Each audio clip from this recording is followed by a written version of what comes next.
Friend, welcome to our YouTube channel. तो study with Giri sisters में आप सभी का स्वागत है।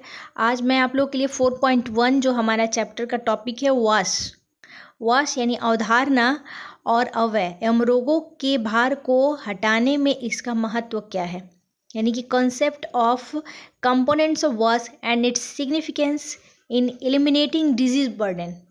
वास का क्या महत्व है, अभी आप लोगों को तो बिल्कुल भी समझाने की ये टॉपिक को लेकर ज़रूरत नहीं होगी। क्यों? क्योंकि जो एट प्रेजेंट जो अभी तक कोरोना वायरस जो चल रहा है, अभी तक नाम बदल बदल के वो अभी तक है, और उसने हमें वास की अवधारणा को इतनी अच्छी तरह से सिखा के गया कि सबके लाइफ में अब एक टेंशन और एक डर सा बना हुआ रहता है। क्यों? बिना हाथ धोए खाना नहीं खाना है, बिना बाहर से आए तो हाथ धोइए, बिना हाथ धोए कुछ करना नहीं है। तो ये सब चीज़ें तो वास के जरिए हमें पता चला। ठीक है, वास का अर्थ क्या होता है? वास का अर्थ सिर्फ हाथ धोने या फिर सिर्फ खुद को साफ रखने से नहीं होता है। वास का अर्थ होता है क्या, हम अपने साथ साथ अपने आसपास के इन्वायरमेंट को भी कितनी अच्छी तरह से साफ सुथरा रख सकते हैं।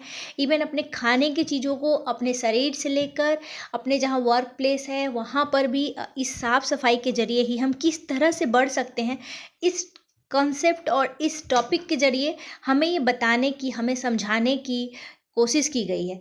स्टार्टिंग बच्चों से ही होती है, आप सब से होती है। हम यदि बच्चों में ही ये चीज़ भरेंगे तो वो क्या करेंगे, अपने आसपास के माहौल को, अपने आसपास के एनवायरनमेंट को भी क्लीन करना शुरू कर देंगे।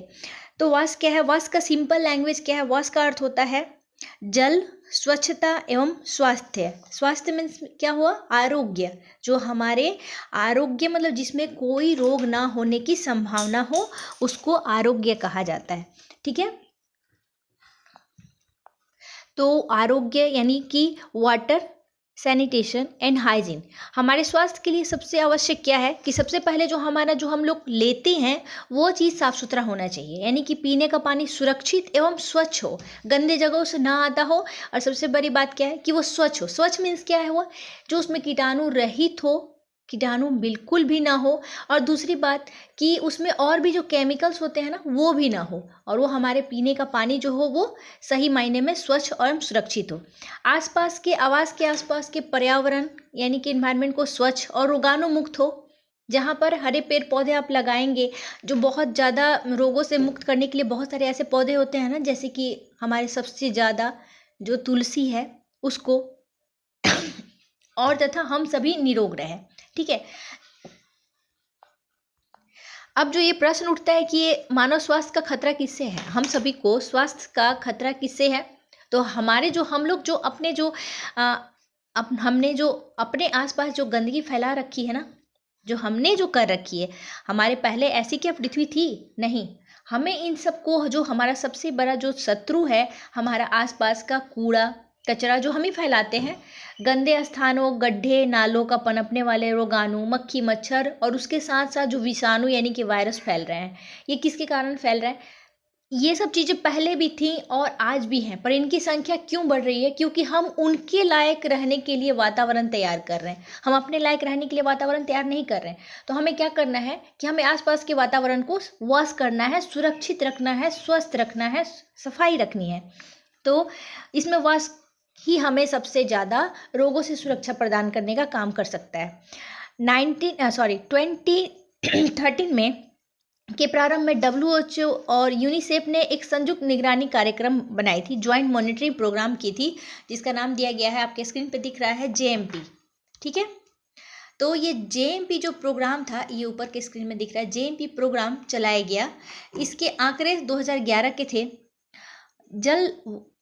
यह जल वितरण और सफाई प्रबंध के पर आधारित कार्यक्रम था, जो JMP जो चलाया गया था, ज्वाइंट मॉनिटरिंग प्रोग्राम जो चलाया गया था।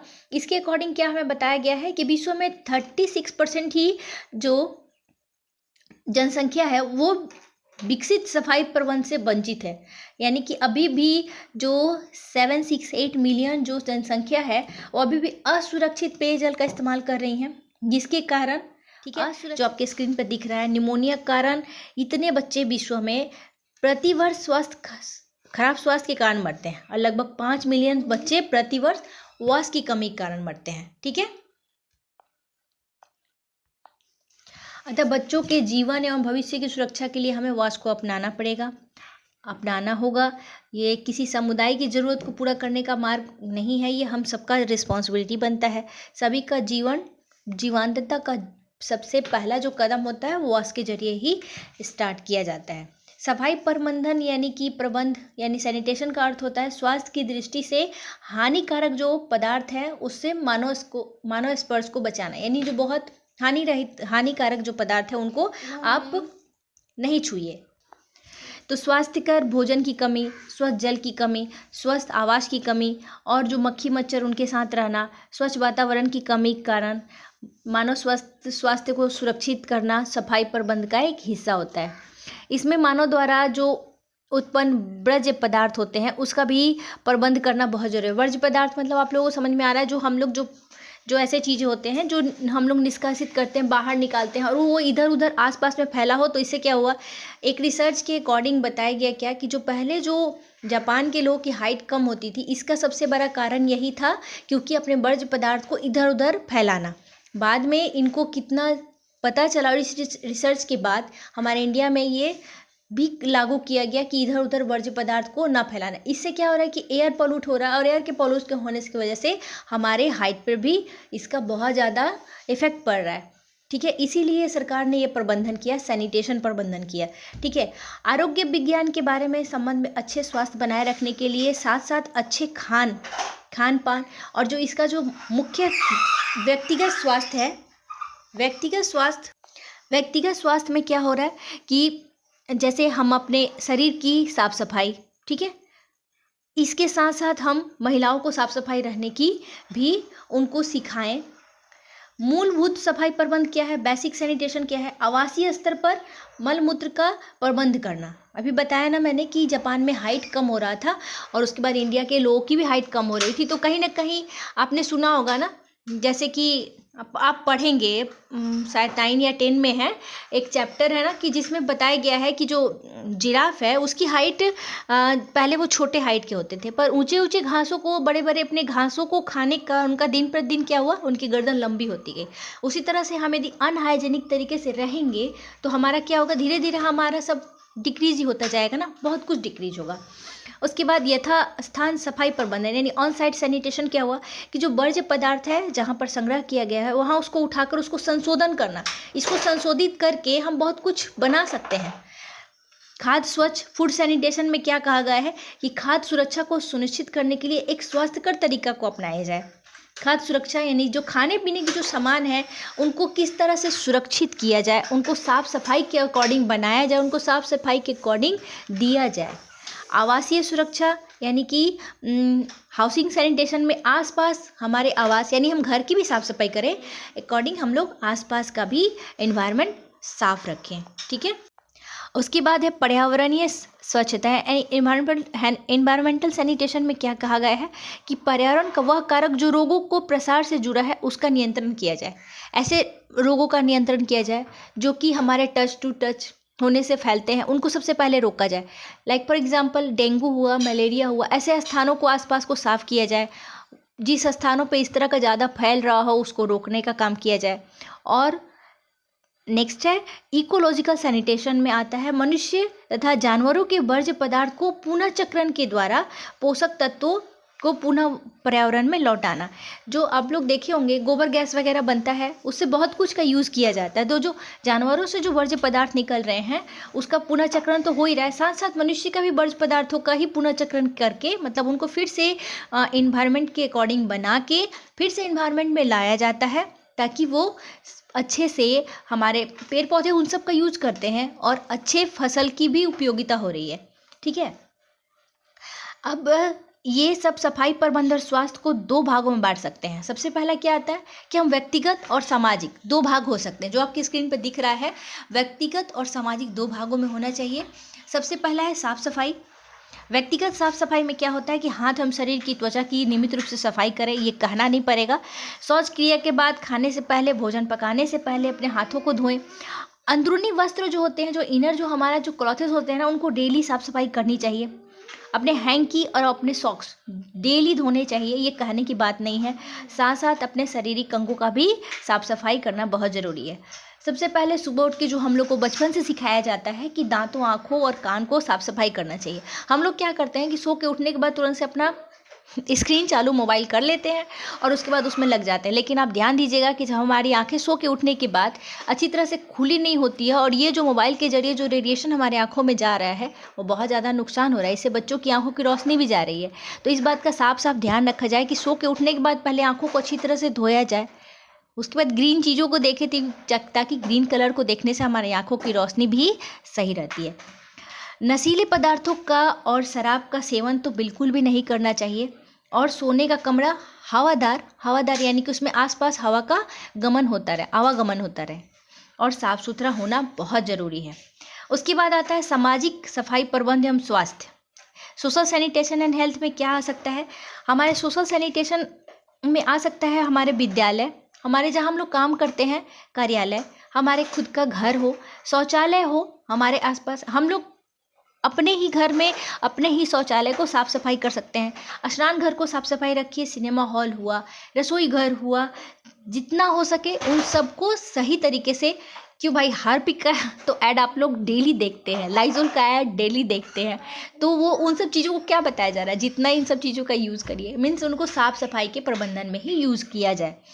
हमें गंदे जगहों पर ऐसा खाना नहीं खाना चाहिए। जैसे लाइक फॉर एग्जांपल, राह चलते हुए होटल और ढाबा में हो तो साफ़ सुथरी जगह में ही बना हो और साफ़ सुथरे तरीके से ही बना हुआ चीज़ों को खाना चाहिए। मक्खी, मच्छर और तिलचट्टा आदि से बहुत बीमारियां होती हैं, ये हम सभी जानते हैं, तो वैसे जगहों पर खाना ना खाएं।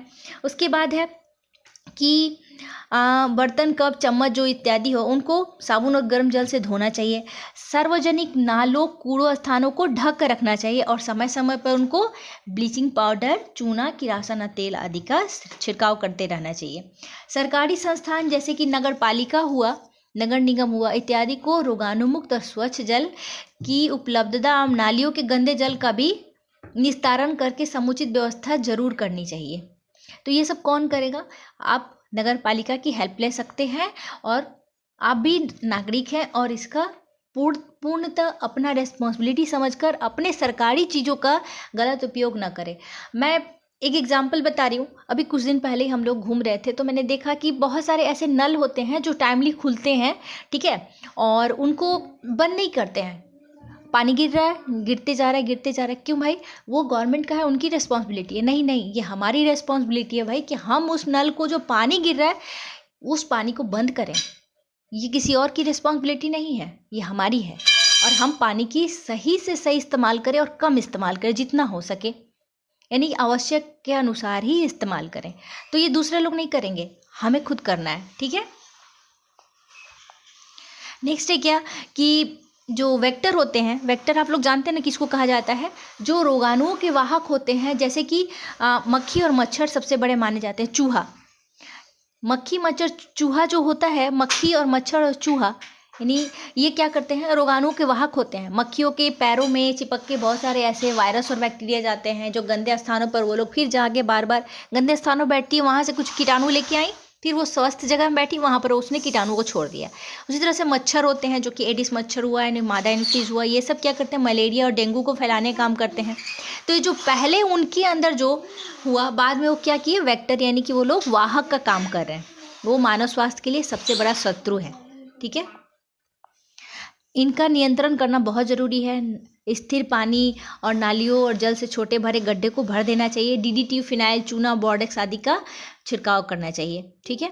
उसके बाद आता है हम लोग जो नेक्स्ट वीडियो में पढ़ेंगे, मानव कल्याण एवं सूक्ष्म जीव, इसके बारे में पढ़ेंगे कि माइक्रोब्स इन ह्यूमन वेलफेयर में कितने ज़्यादा ये हमारे काम आते हैं। उनमें सबसे ज़्यादा है बायो कंट्रोल एजेंट्स जो होते हैं, ये जो छोटे छोटे हैं ना, छोटे छोटे जीव जंतु हैं, और उसके साथ साथ ऐसे बैक्टीरिया वगैरह हैं, फंगी हैं, जो कि बहुत यूज़फुल भी होते हैं, लाभदायक भी होते हैं और कुछ हानिकारक भी होते हैं, ठीक है। तो इनके बारे में पढ़ेंगे नेक्स्ट वीडियो में। आई होप सो कि आप लोग को ये बहुत अच्छा लगा हो और हम लोग भी अपने इस लाइफ में इस चीज़ को ज़रूर अपनाएं। Okay, then keep watching. और आप सभी का बहुत बहुत धन्यवाद। आप सभी हमारे लिए बहुत बहुत बहुत खास है। तो आप इस चैनल को देखते रहिए और हमें कमेंट ज़रूर करके बताइए। Okay, keep watching, bye bye, thank you.